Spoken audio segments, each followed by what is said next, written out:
You're either very brave or very foolish. The man's ice blue eyes cut through me like the blade on the table between us. His fingers drummed against the velvet booth, each tap counting down the 48 hours my brother had left to live. Every instinct screamed at me to run, to apologize, to beg. Instead, I slid closer, letting the emerald silk of my dress catch the fractured light of the chandelier above us. Close enough to smell cedar and smoke. Close enough to see the flicker of something dangerous behind his calculated composure.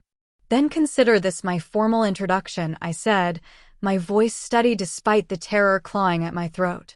Elisa Peters. Recognition flashed across his face. His smile turned predatory. Peters.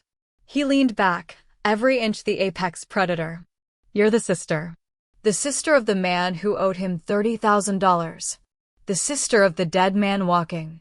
I know what my brother owes, I said, holding his gaze even as my heart hammered against my ribs. His hand moved back to the table, fingers resuming their countdown rhythm. Then you know why you shouldn't be here. Unless you've brought $30,000 in that pretty little purse. I took a breath. This was it.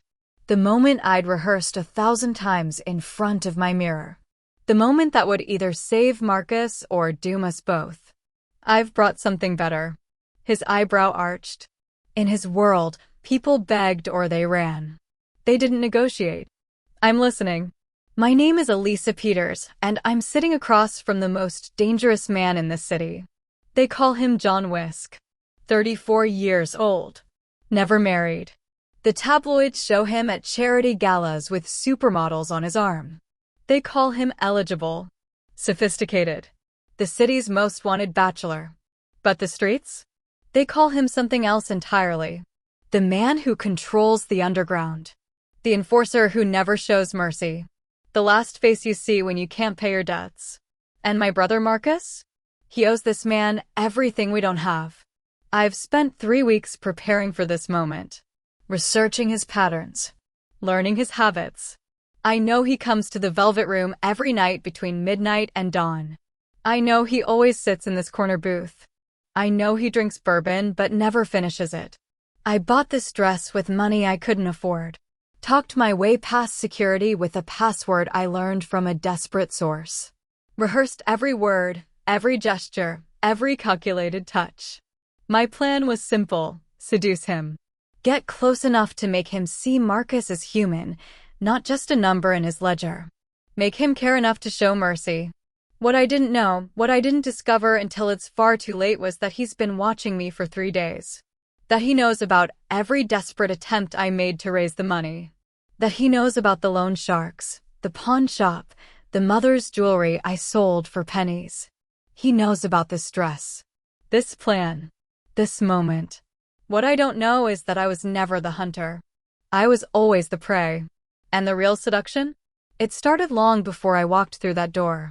But to understand how I ended up here, sitting across from death wearing a tailored suit, offering myself as payment for my brother's life, you need to know how this nightmare began. It started 3 weeks ago at 3 a.m. when Marcus stumbled through our apartment door. He was covered in blood. His hands were shaking. And the terror in his eyes told me everything had changed. That's when he told me about the debt. About the $30,000. About the deadline. About the Whisk family and what they do to people who can't pay. I had 3 weeks to save my brother's life. 3 weeks to do the impossible. 3 weeks before I made the fatal mistake that would change everything. Before we begin, click subscribe, like this video, and tell me in the comments where you're watching from, and stay till the end, because Elisa's life will not remain the same after her mistake. The sound woke me at 3 a.m., something between a crash and a whimper. I found Marcus in our mother's kitchen, slumped against the cabinet where she used to keep her good china.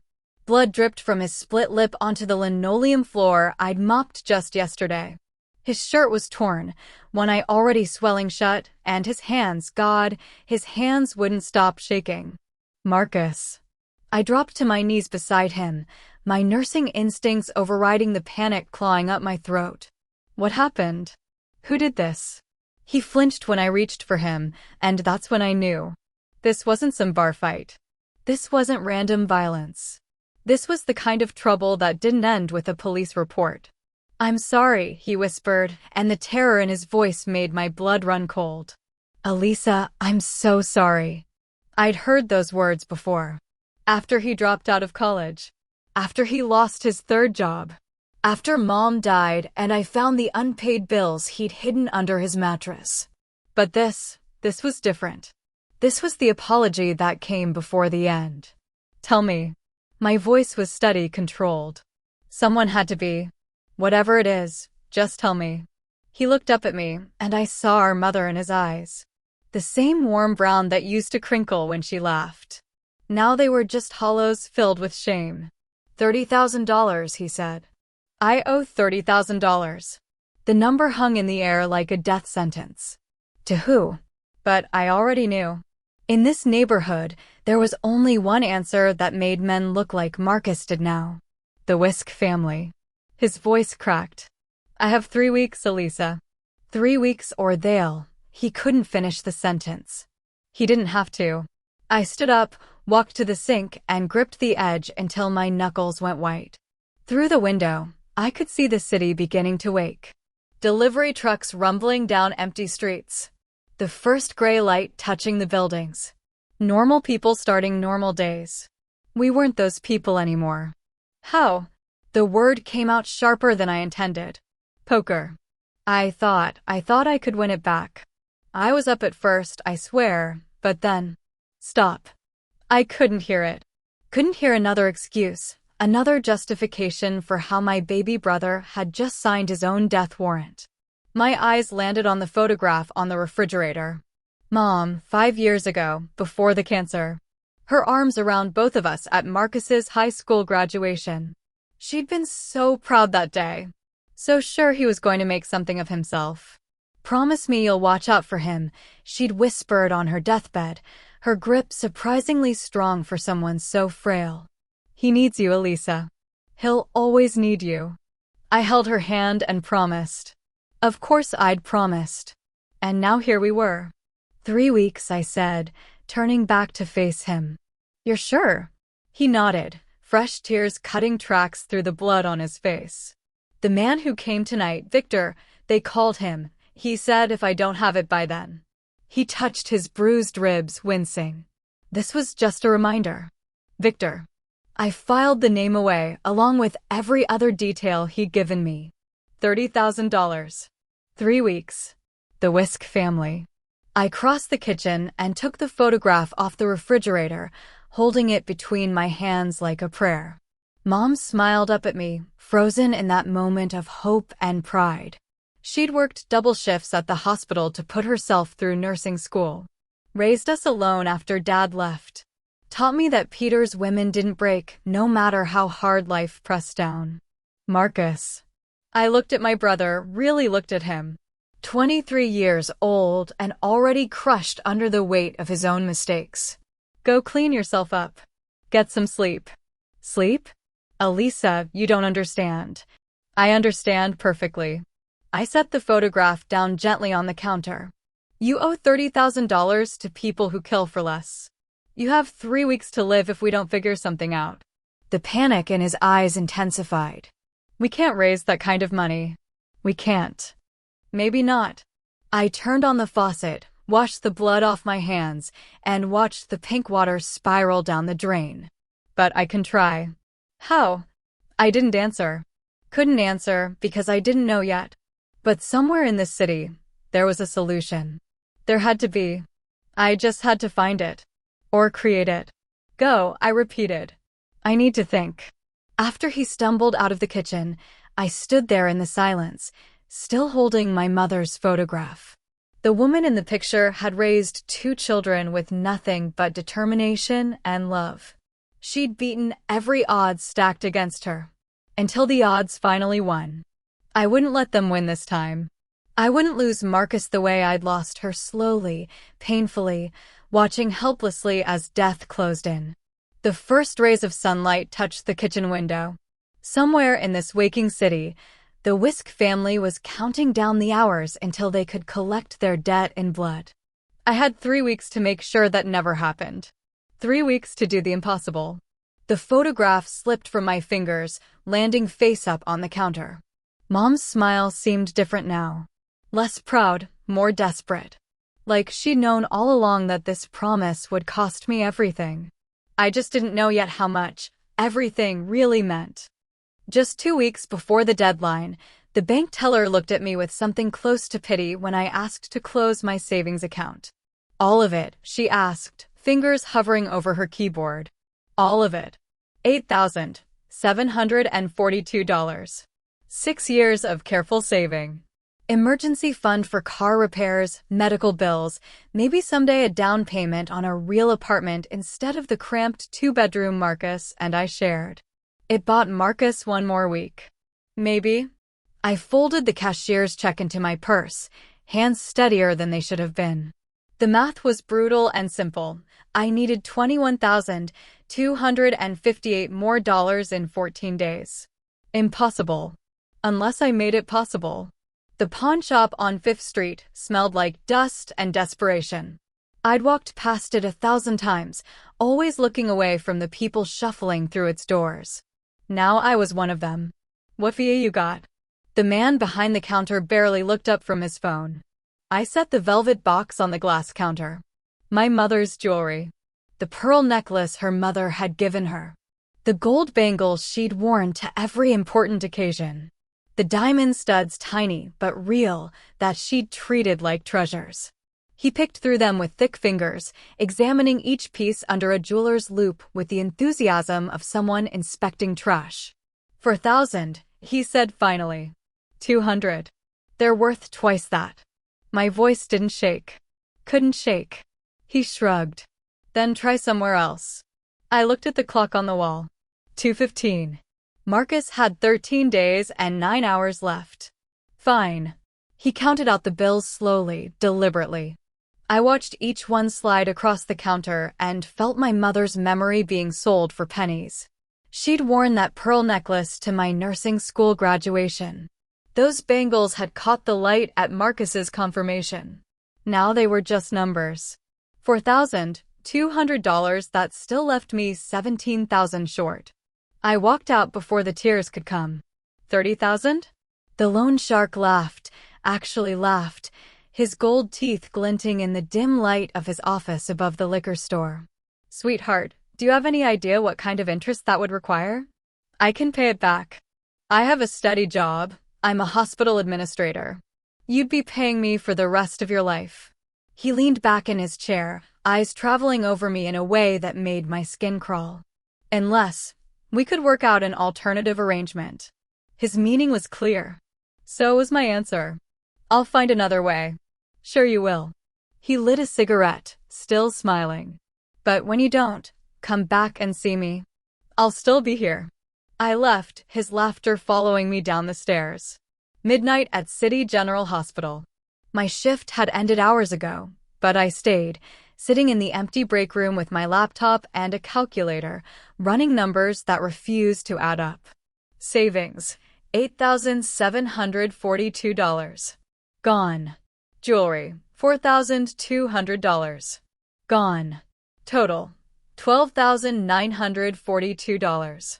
Needed, $30,000. Deficit, $17,058. I stared at the screen until the numbers blurred. Checked my credit cards, maxed out from Mom's medical bills. Looked at my apartment lease, no equity, just monthly rent. My car was 12 years old and worth maybe $2,000 if I was lucky. There was nothing left to sell. Nothing left to leverage. Nothing except. I opened a new browser tab and typed, John Whisk. Articles flooded the screen. Society pages showing him in expensive suits at charity galas. Business journals speculating about his import-export company. Tabloid photos with models and socialites, different women every season. Then I clicked to the second page of results. Different headlines. Police investigations that went nowhere. Witnesses who disappeared. A federal probe that collapsed when evidence mysteriously vanished. The Whisk family controls everything from the docks to City Hall, one article claimed. I kept scrolling deeper into the rabbit hole.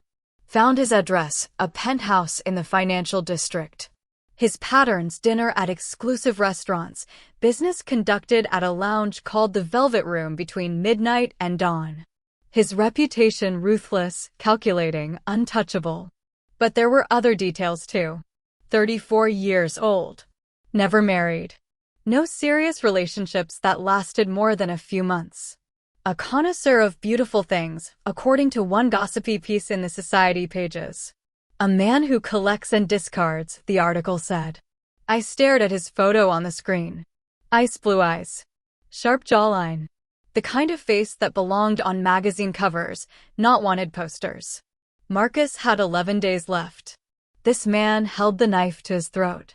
There had to be another way. A normal way. Legal channels, police protection, witness programs. But even as I thought it, I knew the truth. The Whisk family owned the city. They owned the police, the judges, the whole system. Running wouldn't save Marcus.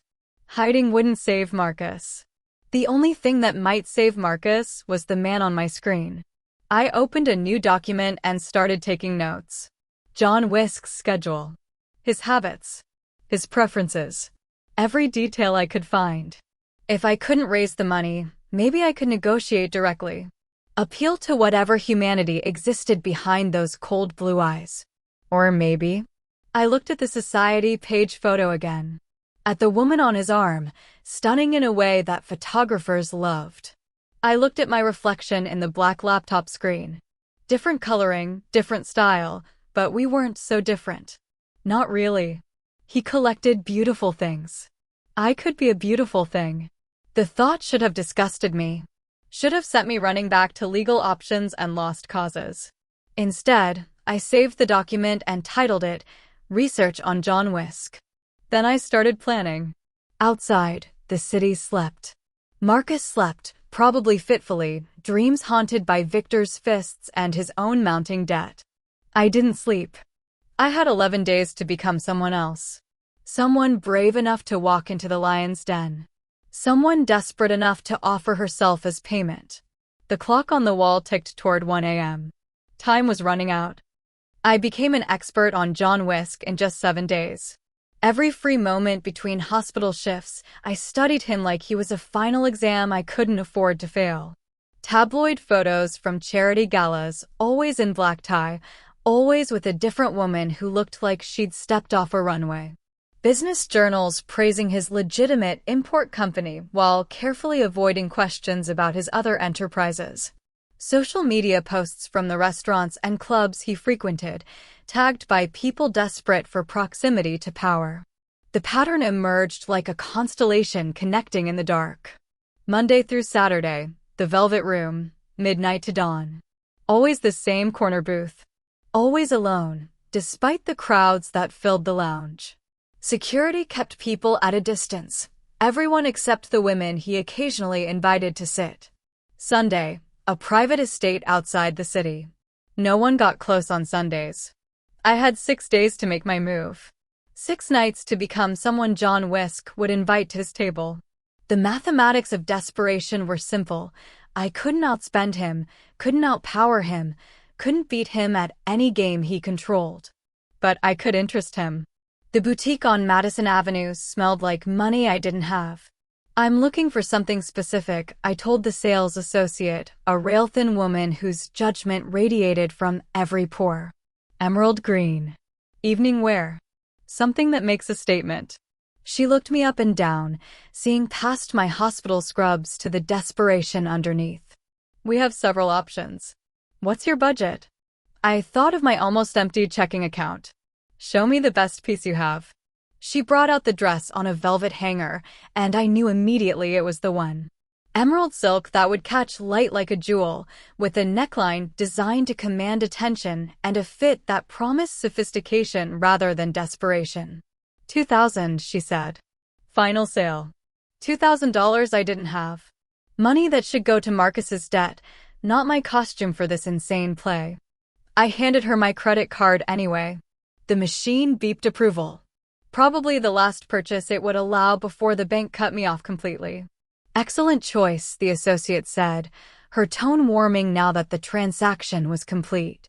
I walked out carrying the dress in its signature bag, feeling the weight of my commitment. This wasn't research anymore. This was real. My bathroom mirror became my stage. Every night after Marcus fell asleep, I practiced. Walked in the cheap heels I'd bought to match the dress, learning to move like I belonged in a place like the Velvet Room.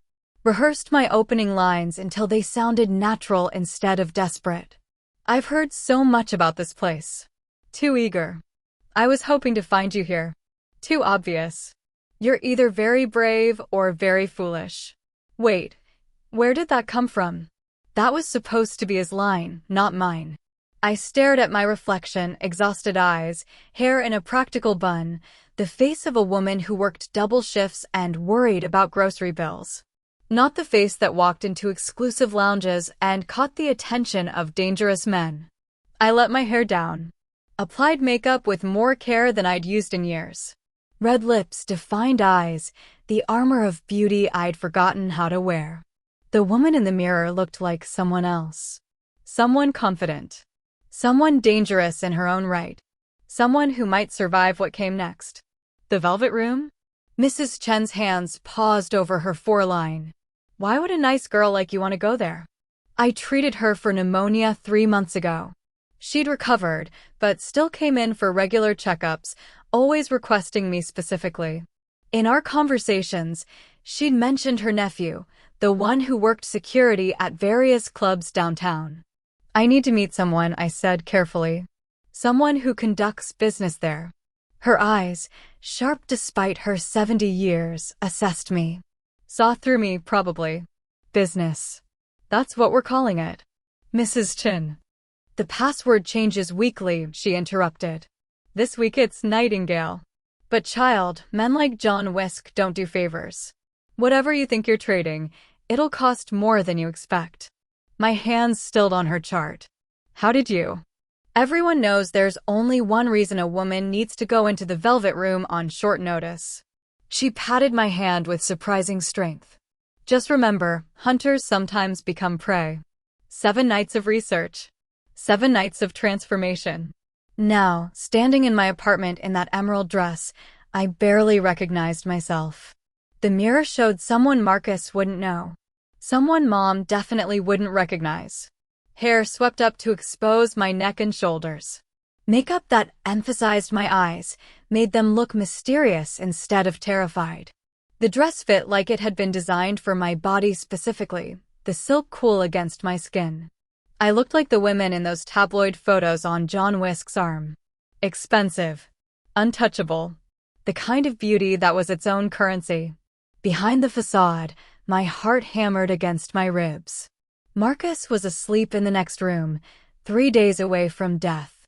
In my research, I'd found the stories about what happened to people who couldn't pay the Wisk family. Bodies found in the river. Disappearances that became cold cases. Families who learned not to ask questions. I'd also found other stories. The women who caught John's attention, who spent weeks or months in his orbit before inevitably burning out and falling away. None of them looked worse for wear. If anything, they emerged with better apartments, new careers, generous severance packages.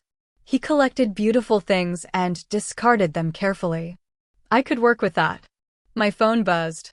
Marcus, where are you going this late? Me, work emergency. Don't wait up. The lies came easier now. I grabbed my small clutch, lipstick, ID, the scrap of paper with Nightingale written on it, and took one last look in the mirror. You can do this, I whispered to my reflection. You have to do this. The woman in the emerald dress stared back, beautiful and terrified in equal measure. I left before I could change my mind. The Velvet Room waited. So did John Wisk. And in 3 days, if I failed, so did Marcus's death. Time was up for hesitation. The hunt was on. The Velvet Room didn't announce itself. No neon sign, no doorman, just a black door between a closed art gallery and an upscale wine bar. I'd walked past it twice before I found it. The bouncer looked like he could break me in half without breaking a sweat. He took one look at my emerald dress and raised an eyebrow. Password. Nightingale. Something shifted in his expression, not welcome, exactly, but calculation.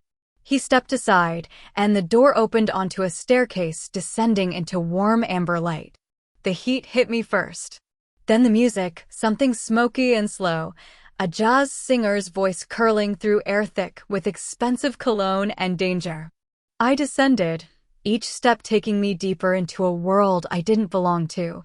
The lounge opened up like a secret. Red velvet booths lined walls papered in gold damask. Crystal chandeliers cast fractured light across faces that belonged in society pages and police reports. Women in diamonds leaned close to men in $1,000 suits. Waitresses moved like ghosts, delivering drinks that probably cost more than my rent. This was where power lived after midnight. And in the corner booth, reviewing papers with casual attention, sat John Whisk. He looked exactly like his photos, and nothing like them at all. The camera had captured his beauty, sharp jaw, dark hair perfectly styled, shoulders that filled his suit with dangerous precision. But it missed the presence. The way every person in that room was aware of him without looking directly at him. The gravitational pull of a man who owned everything he surveyed. As if sensing my stare, he looked up. Ice blue eyes found mine across the room, and the world narrowed to that single point of contact. Something flickered in his expression, surprise, perhaps, or interest. The papers in his hand were forgotten. I made myself walk toward him. Made my legs move despite every instinct screaming to run. Each step measured, deliberate, the woman in the emerald dress moving forward while the real me cowered somewhere deep inside. A knife lay on his table next to an untouched glass of bourbon. Casual. Decorative. A silent promise. You're either very brave or very foolish. His voice was exactly what I'd imagined, smooth, cultured, carrying the kind of threat that didn't need to be loud. I slid into the booth across from him before he could dismiss me. Close enough to smell cedar and smoke. Close enough to see the speculation in those calculating eyes. Then consider this my formal introduction. My voice didn't shake. Small miracle. Elisa Peters. Recognition flashed across his features. Not surprise, something more controlled. His lips curved into a smile that made my blood run cold. Peters. He leaned back, every inch the apex predator. You're the sister. Not a question. He knew exactly who I was. Had probably known the moment I walked in. I am. You know what your brother did? I know what he owes. His fingers moved to the table, drumming a rhythm that sounded like a countdown. The knife shifted slightly with the vibration. Then you know why you shouldn't be here. Unless you've brought 30,000 in that pretty little purse. I've brought something better. The words came out steadier than they had any right to be. Have you? His eyebrow arched, genuine curiosity flickering behind the cold composure. In his world, people begged or they ran. They didn't negotiate. I'm listening. This was it. The moment I'd rehearsed 1,000 times, practiced until the words felt natural instead of insane. I leaned forward, letting my voice drop to something intimate, conspiratorial. A week. I'll give you a week of my time, my attention, my cooperation. In exchange, you forgive Marcus's debt. The silence stretched between us. The knife gleamed on the table. The bourbon remained untouched. The chandelier above us cast fractured light across both our faces. John studied me with the intensity of a man appraising a rare artifact. His gaze traveled over me, not crude, but thorough. Calculating value. You think a week of you is worth $30,000? No mockery in his tone. Just curiosity. I think a week of me is worth whatever you decide it's worth. Something changed in his expression. A crack in the facade, just for a moment. Interest. Real interest, not the predatory kind I'd expected. You've researched me, he said. Not a question. Thoroughly. Then you know what happens to people who make deals with me. I know you collect beautiful things. I held his gaze, refusing to look away. I'm offering to be collected. The corner of his mouth twitched. Almost a smile. Almost something worse. 1 week, he said finally, his voice dropping lower. You belong to me completely. No questions, no hesitation, no running away when things get uncomfortable. You do exactly what I tell you when I tell you. And at the end of that week, he paused, letting the weight of his words settle. Then we'll see about your brother. That's the offer. His hand moved to the knife, fingers tracing its handle with idle precision. Take it or leave it. But if you walk out that door, Marcus has 48 hours left. And unlike you, he's not nearly as interesting. The threat was clear. The choice was clear. No choice at all, really. 1 week, I agreed. Starting now. He extended his hand across the table, palm up. Waiting. I placed my hand in his. His fingers closed around mine, warm, strong, possessive. He held my hand longer than necessary, thumb brushing across my knuckles in a gesture that felt both intimate and claiming. To be clear, he said, still holding my hand, his eyes locked on mine. This week starts the moment we leave this booth. Where I go, you go. What I do, you witness. And when I call, the pressure on my hand increased slightly. You answer. I understand. Do you? He finally released my hand, but the warmth of his touch lingered. I don't think you do. But you will. He stood, retrieving the knife from the table and sliding it into his jacket with practiced ease. Picked up the bourbon glass and set it down without drinking, leaving it behind like everything else in this place. Decoration, symbolism, a message I didn't yet know how to read. Come, he said. We have a week together, Elisa Peters. Let's make it memorable. I rose on unsteady legs and followed him toward the exit. Behind us, the velvet room continued its dangerous dance. The chandeliers kept casting fractured light.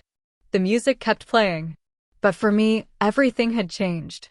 I'd walked in trying to save my brother. I was walking out belonging to the man who could kill him. The fatal mistake had already been made. I just didn't know it yet. John's car was a black Mercedes that smelled like leather and money. The driver didn't speak, didn't even glance at me in the rearview mirror. We slid through the city's midnight streets in silence, John beside me but a world away, checking his phone with the casual attention of a man reviewing a grocery list. I tried to breathe normally. Failed. The car stopped in front of a glass tower that scraped the sky. The kind of building that didn't have prices listed because if you had to ask, you couldn't afford it. After you, John said, and I felt his hand on the small of my back, guiding, not pushing, but firm enough to remind me who was in control. The penthouse elevator required a key card. It rose in silence, counting floors like counting down to something inevitable. 43. 44. 45. The doors opened directly into his home. I'd expected opulence. I got a museum. Floor-to-ceiling windows overlooked the city spread out like a circuit board of lights. Original art on every wall, pieces I recognized from auction catalogs, paintings worth more than most people's houses. Marble floors, minimalist furniture, everything curated with the precision of a man who collected beautiful things and arranged them just so. And everywhere, subtle reminders of violence. An antique sword mounted above the fireplace. A glass case displaying vintage firearms. Books on military strategy arranged alongside philosophy texts. Beauty and threat, woven together seamlessly. Drink. John moved to a bar cart that probably cost more than my car. No. Thank you. He poured himself 2 fingers of something amber, then set the glass down without drinking. Like at the Velvet Room. A pattern I didn't yet understand. You're wondering when I'll touch you, he said, reading my mind with unnerving accuracy. Heat flooded my face. That's what you offered, isn't it? Your cooperation. He turned to face me, leaning against the bar with casual elegance. But I'm not interested in someone who cooperates out of desperation. I couldn't read him. Couldn't understand what game he was playing. Then what do you want?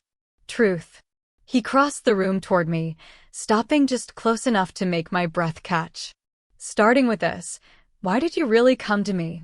You know why. Marcus, your brother's debt is $30,000. His ice blue eyes held mine. But you've only raised 12,942. Curious math, isn't it? The number froze me in place. That was exact. Down to the last dollar. How did you? The bank teller who gave you your savings. The pawn shop owner who bought your mother's jewelry. The loan shark on Fifth Street who made you an offer you refused. Each revelation landed like a blow. I know all of it, Elisa. I've known for 3 days. The room tilted. You've been watching me. Did you really think you could research me without me noticing? A slight smile played at his lips, more sad than amused. I have people whose entire job is to tell me when someone starts asking questions about John Whisk. My carefully constructed plan crumbled like sand. Then this whole night was me allowing you to think you were in control. He moved away, giving me space to process. You think you're playing me, Elisa. You put on that dress, learned the password, rehearsed your proposition. Very thorough. Very smart. He paused. But I've been playing you since the moment you withdrew your savings. Why? The word came out strangled. If you knew what I was planning, why let me go through with it? Because I wanted to see if you'd actually do it. He turned back to face me, and something in his expression had shifted. Not cold anymore. Something more complicated. Most people who owe me money beg. Some run. Very few try to negotiate. He gestured at me. But you? You researched your enemy. You planned. You turned yourself into bait and walked into my territory thinking you could seduce a man who destroys people for a living. I was trying to save my brother. I know. The words were softer than I expected. Your mother died 2 years ago. Cancer. You promised her you'd protect Marcus. You've been doing it ever since, paying his bills, covering his mistakes, cleaning up his messes. Now here you are, offering yourself to a monster because that's what family requires. Tears burned behind my eyes. Stop. Why? Because it's true. He picked up a silver-framed photograph from a side table, too far away for me to see clearly. I understand obligation, Elisa. I understand the weight of promises made to dying parents. I understand exactly what you're doing because I've done it too. Something in his voice cracked the facade. Made him human for just a moment. What happened to your mother? The question escaped before I could stop it. His expression shuddered. That's a story for another night. He set the photograph down. Right now, you need to understand something. This week you promised me? It's not what you think. I don't need your body. I don't need your cooperation. Then what? I need to know if you're someone worth saving. He moved closer again, close enough that I could smell cedar and smoke. Because your brother? He's nothing. He's weak, he's self-destructive, and he'll be back in debt to someone else within 6 months. But you. His hand reached out, not touching, just hovering near my face. You're interesting. What does that mean? It means the week starts now. Tomorrow, you come with me to a business meeting. You see what my world actually looks like. You learn what kind of man really holds your brother's life in his hands. His hand dropped. And at the end of the week, I'll decide if Marcus Peters lives or dies, based on whether his sister is someone I want to keep around. The calculation was brutal and clear. Marcus's life didn't depend on money or seduction. It depended on whether I intrigued John Whisk enough to make Mercy interesting. That's insane, I whispered. That's the game. He gestured toward a hallway. The guest room is the second door on the left. You'll find everything you need. We leave at 9 tomorrow morning. Where are we going? To see what you've really bargained for.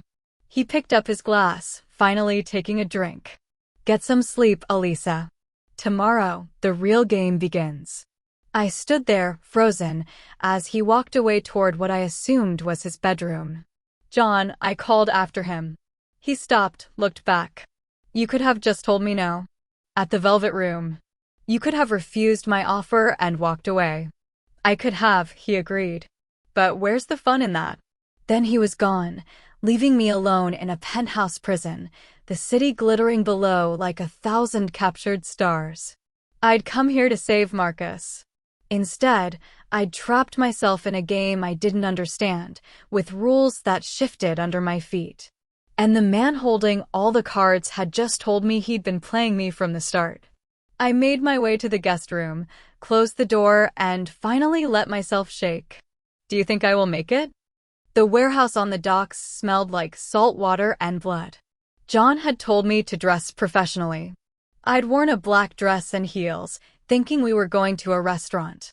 Instead, we pulled up to a building that looked abandoned until you noticed the expensive cars hidden behind it. Stay close, John said, his hand finding the small of my back again. Don't speak unless I tell you to. Inside, 6 men sat around a metal table. I recognized the type immediately, the same predatory awareness I'd seen in the loan shark's eyes, multiplied by wealth and power. They looked up when we entered, their gazes sliding over me with calculation. Whisk, one of them said. Heavy accent, expensive suit, scar across his left cheek. You bring a date to business? She's mine, John said simply. Elisa, meet my associates. Mine. The word branded me in front of them. Marked me as his property, his possession, his weakness. One of the men younger, with eyes like a shark, leaned forward. Pretty thing. Seems like a distraction, John. Not like you to mix business with pleasure. The temperature in the room dropped 10 degrees. Careful, Dimitri. John's voice remained pleasant. You're questioning my judgment. Just making an observation. What happened next happened fast. John moved around the table in 3 strides. His hand closed around Dimitri's throat, slamming him back against his chair.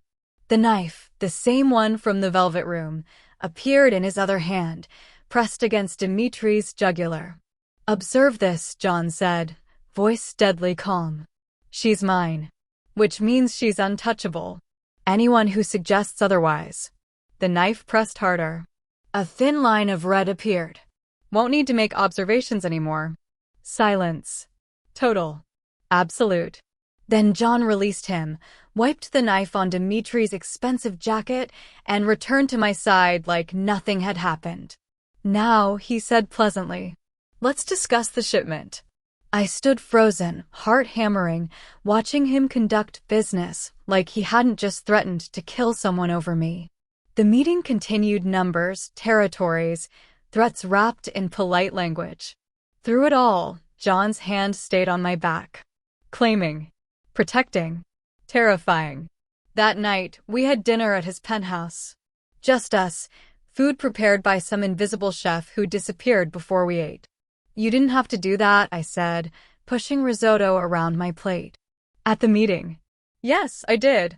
He poured wine like we were on a normal date. They needed to know you're protected. Otherwise, you'd be a target the moment you left my side. I'm already a target. I'm leveraged against you. Are you? His eyes met mine, something unreadable in them. Or am I leveraged against you? I had no answer to that, so I went to his library to find out more. Floor-to-ceiling books in a room I'd thought was locked. First editions, philosophy texts, poetry in 3 languages. A leather chair by the window, worn in a way that said he actually sat there. You read Neruda? I asked, holding a collection I recognized from college. John appeared in the doorway, surprised to find me there. You know Neruda? My mother loved poetry. I set the book down carefully. Used to read to us when we couldn't sleep. Something softened in his expression. Mine too. He crossed to a shelf, pulled down a different volume. This was hers. Only thing I kept when she died. I took the book he offered. Old, pages yellowed, margin notes in feminine handwriting. What happened to her? The question I'd asked before, that he'd deflected. Debt, he said quietly. My father owed money to the wrong people. They killed her to make a point. He took the book back, returned it to its place. I was 17. That's when I learned that mercy is a luxury the weak can't afford. So you became strong enough that you'd never need it. I became strong enough that I'd never need anything. His eyes found mine. Or so I thought. The moment stretched between us, heavy with meaning I wasn't ready to unpack. Then Chopin started playing from hidden speakers, Nocturne in E-flat major, One of my favorites. You like classical music? I asked, desperate to break the tension. I like beauty in all its forms. He moved closer. Even the dangerous kinds. We stood there, surrounded by books and dead mothers, and the music my own mother used to play while cooking dinner. Something was shifting between us. Something that had nothing to do with Marcus's debt or my calculated seduction. Something real. And that was more dangerous than anything I'd seen in that warehouse. I woke up to Marcus's fifth panicked call. Where are you? His voice cracked with fear. Elisa, you haven't been home in 3 days. The deadline is being handled, I said, aware of John in the next room. Trust me. Trust you? You won't tell me anything. Those men came by again, they said. Marcus, I have to go. I hung up and found John watching from the doorway. He doesn't know you're here, he observed. No. Smart. He held out his hand. Come. I want to show you something. We ended up on his balcony, the city spread out 45 floors below. He pointed out territories like constellations, this neighborhood, that district, all of it his empire built on violence and fear. You think I'm a monster, he said. Not a question. I think you're complicated. He laughed, actually laughed, the sound startling in its genuineness. Complicated. That's diplomatic. I'm a diplomat now? You're something. He turned to face me, and the way he looked at me made my breath catch. I haven't decided what yet. The tension between us had been building for 3 days. Glances that lasted too long. Accidental touches that felt deliberate. The space between us charged with something neither of us wanted to name. I closed that space. Kissed him before I could think better of it, before fear or logic could stop me. His lips were warm, surprised, hesitant for just a moment. Then his hand was in my hair, and he was kissing me back, and there was nothing hesitant about it anymore. He kissed like he did everything else, controlled, strategic, devastating. Taking what I'd offered and making it his. When we broke apart, both breathing hard, he touched his forehead to mine. That was a mistake, he said softly. I know. You're supposed to be leverage. A game. I know. This complicates everything. I know. But neither of us moved away. Later that night, I couldn't sleep. I wandered his penthouse, restless, and overheard voices from his office. Victor's distinctive accent. The brother problem still needs handling. Clock's ticking, boss. 2 more days. I'm aware of the timeline. Are you? Because from where I'm standing, you're distracted. This girl is none of your concern. She's everyone's concern if she's making you soft. Silence. Then, get out. I retreated to my room before Victor could find me eavesdropping. Marcus still had 2 days. The deadline hadn't changed. John's protection had a clock on it, and I just kissed the man who might still kill my brother. The game was getting dangerous. And I was starting to forget it was a game at all. I found some documents in his study while he was in the shower. I hadn't meant to snoop. That's what I told myself later, anyway. But his laptop sat open on the desk, screen glowing with an email marked urgent, and I couldn't not look. Subject: The Peters solution, final authorization required. My hands shook as I scrolled through the thread. Marcus Peters. Target for termination, day 7, 11:59 p.m. Standard protocol. Make it clean. Message needs sending. Awaiting your confirmation, boss. Victor. Confirmed. Proceed as planned. JW. The timestamp was from this morning. Hours after he'd kissed me on the balcony. Hours after we'd shared his mother's poetry and my mother's music. While I'd been falling for him, he'd been signing my brother's death warrant. I read it 3 times, hoping I'd misunderstood. But the words didn't change. Victor would kill Marcus in 2 days. John had already approved it. The week was never real. The game was rigged from the start. Find something interesting? I spun around. John stood in the doorway, hair still damp, wearing only dark pants. Water droplets tracked down his chest. 3 days ago, the sight would have been part of the seduction. Now it just felt like another lie. You're going to kill him anyway. My voice came out strangled. After everything, the week, the deal, all of it, you were always going to kill him. He crossed to the desk, closed the laptop with calm precision.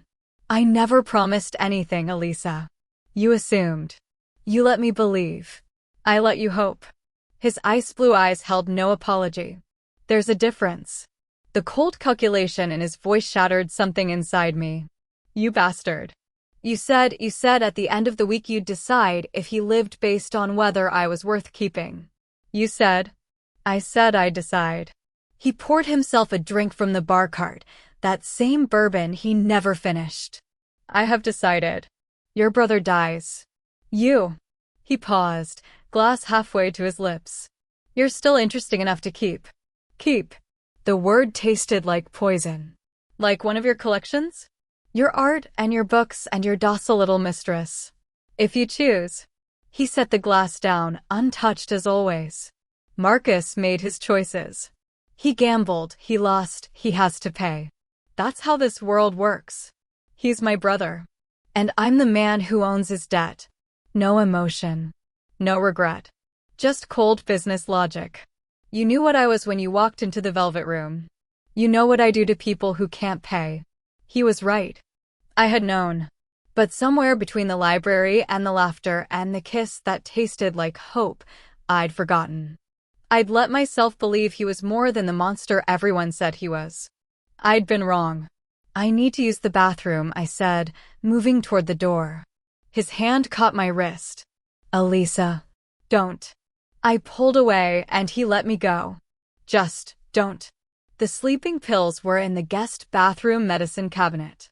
Prescription strength, enough to knock someone out for hours.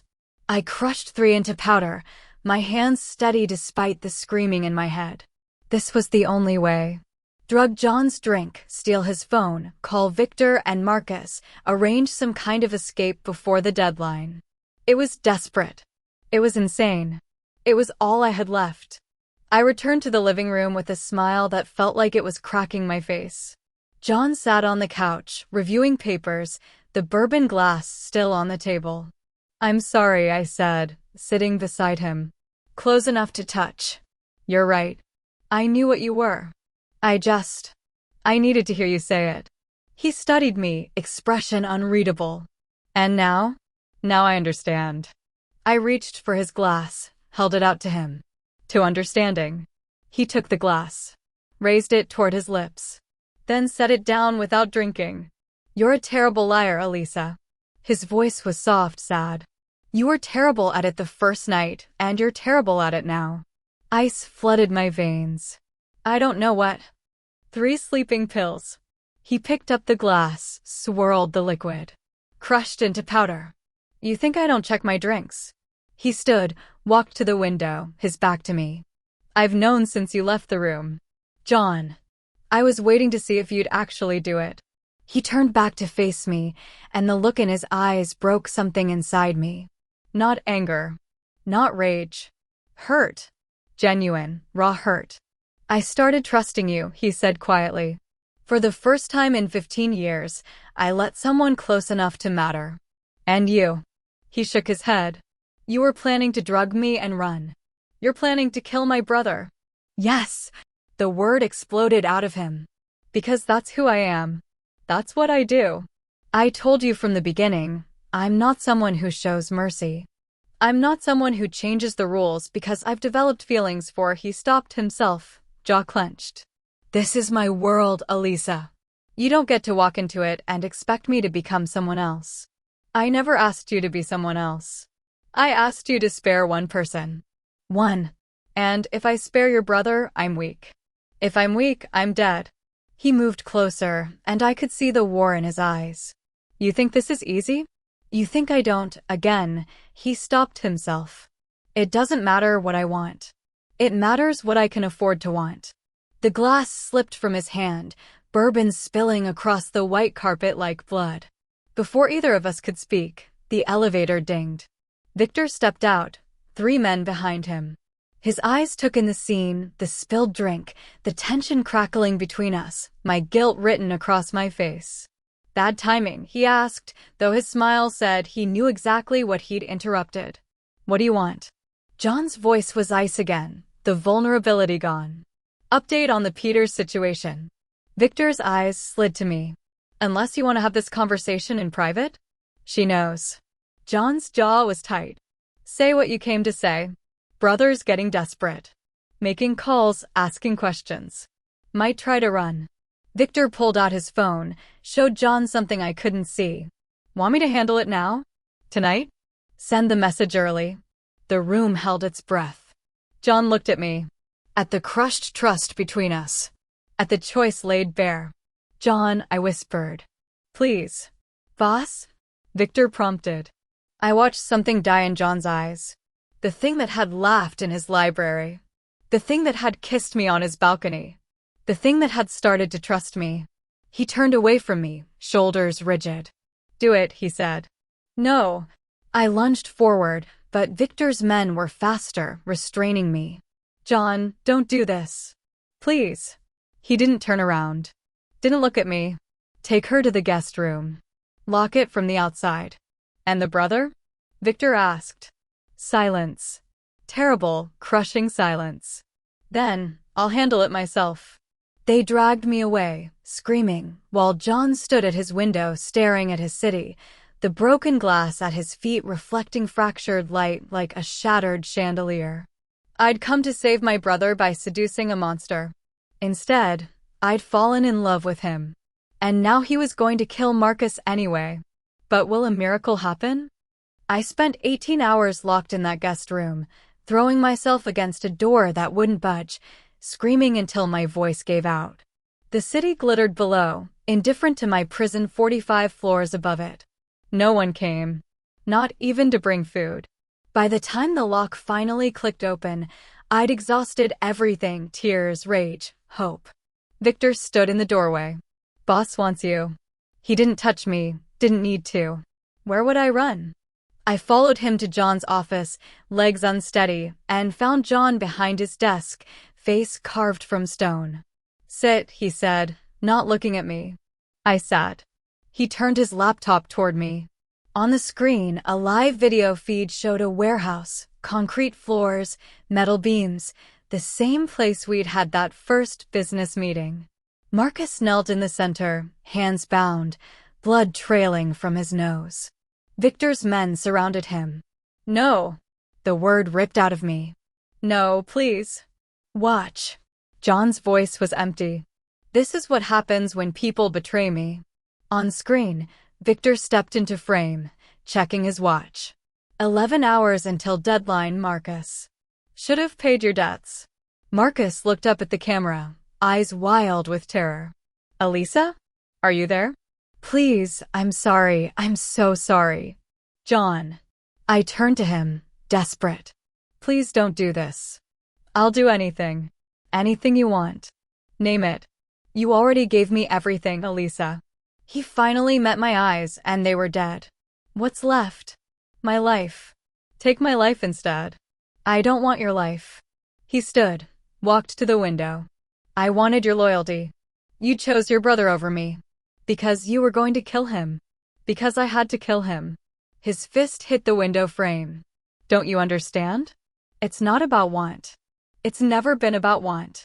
Then what? The elevator dinged. An older man stepped out, silver-haired, expensive suit, carrying authority like a weapon. He shared John's sharp features, his ice blue eyes. But where John was controlled violence, this man was cold calculation perfected. John's entire body tensed. Father. Son. The elder Whisk surveyed the room, his gaze lingering on me. So, this is the Peters girl. The one causing all the trouble. It's handled, John said tightly. Is it? His father moved to the laptop, studied the video feed. Victor's ready to execute, but you haven't given final authorization. It's been 19 hours. He turned back to John. Having second thoughts? No. Liar. The word cut like a blade. You've gone soft over this girl. Just like you did with that last one, the lawyer. Had to clean up that mess myself, remember? My blood ran cold. That was different, John said. Was it? His father circled John like a predator. You forget, I built this empire. I taught you the rules. Debt unpaid is blood owed. Mercy is weakness. Weakness is death. He stopped in front of John. And you, my son, are showing weakness. I'm showing control. You're showing sentiment. He pulled out a phone, dialed. Victor? Execute the brother. Now. No. I lunged forward, but John's father backhanded me casually. I hit the floor, tasting blood. John was on his father instantly, violence finally unleashed. They crashed into the desk, the laptop skittering away. Don't touch her. John's voice was raw fury. His father laughed. There it is. The weakness I've been waiting for. He shoved John back. Your mother died because I showed mercy once. One time in 40 years, I let someone pay in installments instead of blood. They took that mercy and put a bullet in her head. His eyes were ice. I made you watch, remember? Taught you that lesson in red. John stood frozen, and I saw it, the 17-year-old boy who'd watched his mother die for his father's mercy. So you'll watch me do what you can't, his father continued. Victor. On the screen, Victor raised his gun toward Marcus's head. Stop. John's voice cracked. Stop, I'll handle it. I'll do it myself. Too late for that. His father's smile was cruel. You lost your chance when you let feelings cloud. The gunshot was deafening in the confined space. John's father staggered back, red blooming across his expensive shirt. He looked down at the wound, then at John, who stood with his gun raised, hand steady. You shot me. Disbelief colored his voice. Your own father. You were going to kill him. John's gun didn't waver. You were going to kill her brother, and you were going to make her watch, and you were going to destroy the first thing I've cared about in 15 years. His finger tightened on the trigger. I'm done following your rules. You're signing your death warrant. The families will never accept. The families answer to me now. John fired again. Center mass. His father crumpled. John was already moving, phone to his ear. Victor. Stand down. Immediate ceasefire on the Peters situation. On the laptop screen, Victor froze, guns still aimed at Marcus. Boss? Let him go. Now. But your father is dead. John's voice was steel.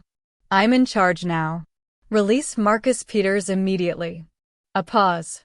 Then, understood. The feed cut to black.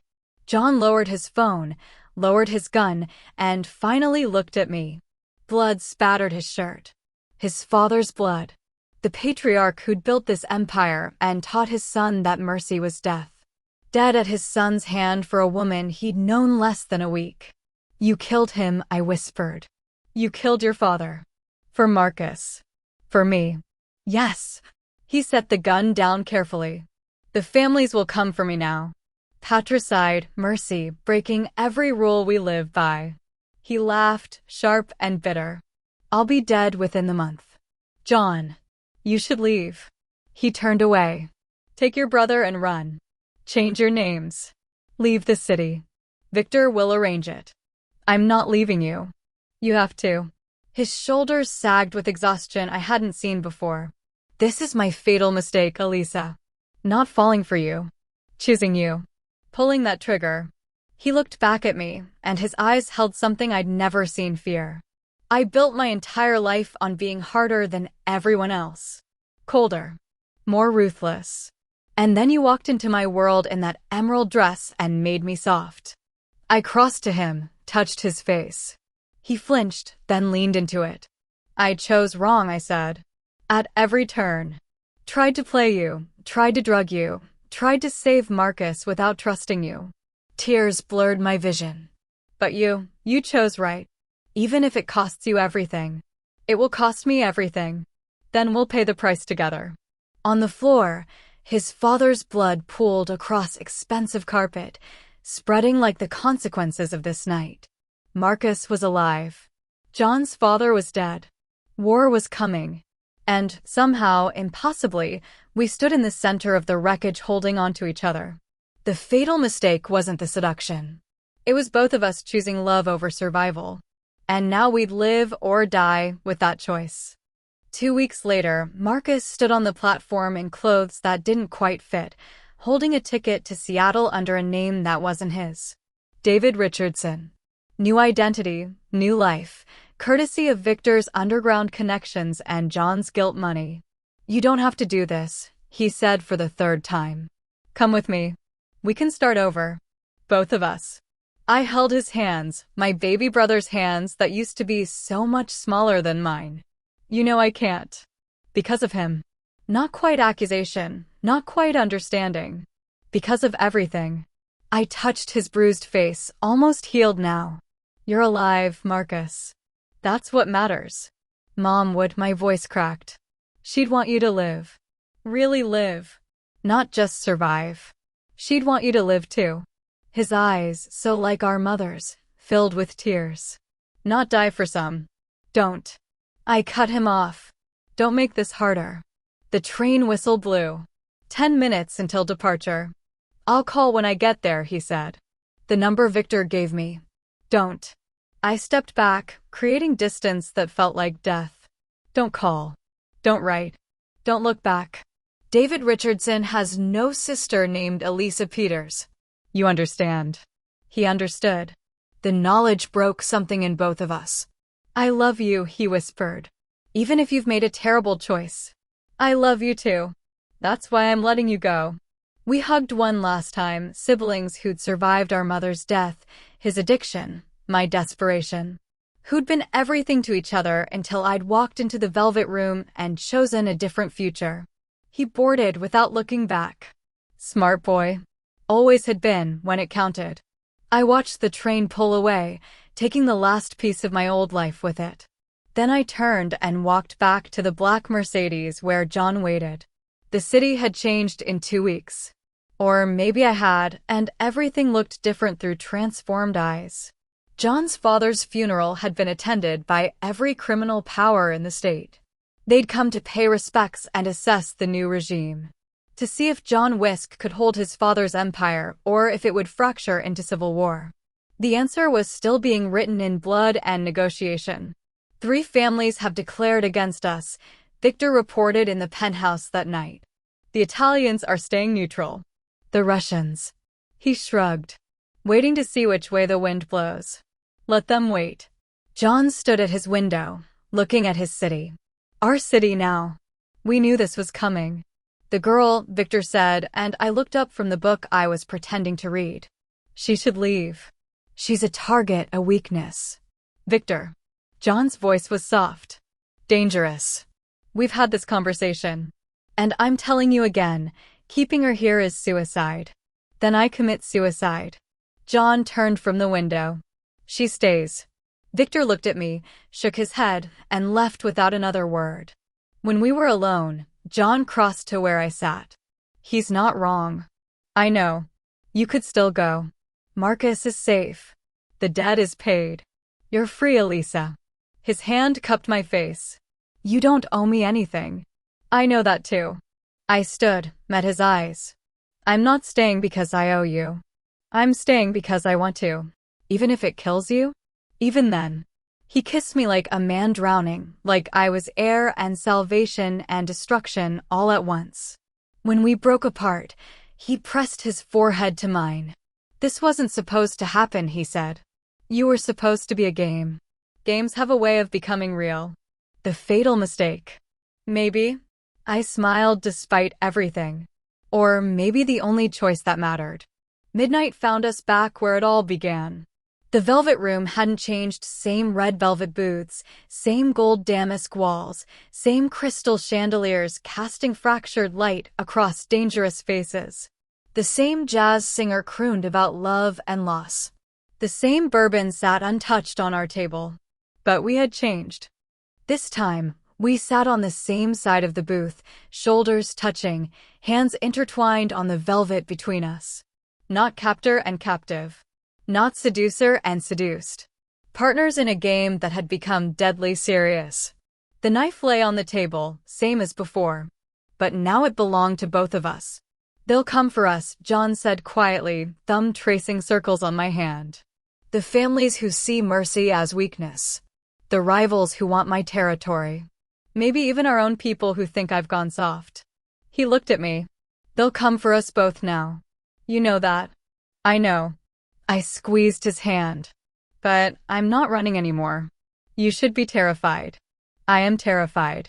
I picked up the knife, felt its weight. Set it back down. But I'm also alive. Really alive. For the first time since Mom died. I turned to face him fully. You gave me that. Even if it's temporary. Not temporary. His jaw set with determination I'd learned to recognize. I didn't kill my father and start a war just to lose you to it. How very romantic. I smiled. Murder and warfare as declarations of love. Welcome to my world. He kissed my temple. Our world now. Around us, the velvet room continued its dance of power and pretense. But we existed in our own space, carved out of violence and choice and consequences neither of us could escape. Do you regret it? I asked. Any of it? He considered, honest as always. I regret that I couldn't save you and Marcus both. I regret that my father made me choose. I regret that mercy costs so damn much in this life. His fingers tightened on mine. But choosing you? Never. Even though it might kill you? Especially because of that. His ice blue eyes held mine. I've been dying slowly for 15 years, Elisa. Following rules, being what my father made me, collecting beautiful things and feeling nothing. He touched my face. You made me feel again. That's worth dying for. Through the window, I could see the city stretched out below John's empire, built on violence and fear and blood. Our empire now. Beautiful and terrible and ours for however long we could hold it. A sharp crack echoed from somewhere in the distance. Then another. Gunfire, distant but distinct. John tensed, hand moving to his jacket where I knew he kept his gun. It's starting, he said. I know. Last chance to run. I looked at him, this man who'd held my brother's life in his hands, who'd made me his prisoner, who'd killed his own father to save someone he'd never met. This man I'd tried to seduce and ended up loving. This beautiful, broken, dangerous man who'd chosen mercy knowing it would cost him everything. I'm not going anywhere, I said. He smiled, that rare, genuine smile I'd first seen in his library. Then we face it together. Together. Outside, in the city we now ruled together, the first shots of a new war echoed through the night. Inside the velvet room, under the same fractured light of the same crystal chandelier, we sat side by side, hands clasped, ready for whatever came next. The fatal mistake had been made. The price would be paid. But we'd chosen each other, and that choice, that impossible, reckless, beautiful choice, was ours alone. The knife gleamed between us, a promise and a threat. The game was far from over. But at least now we were playing on the same side.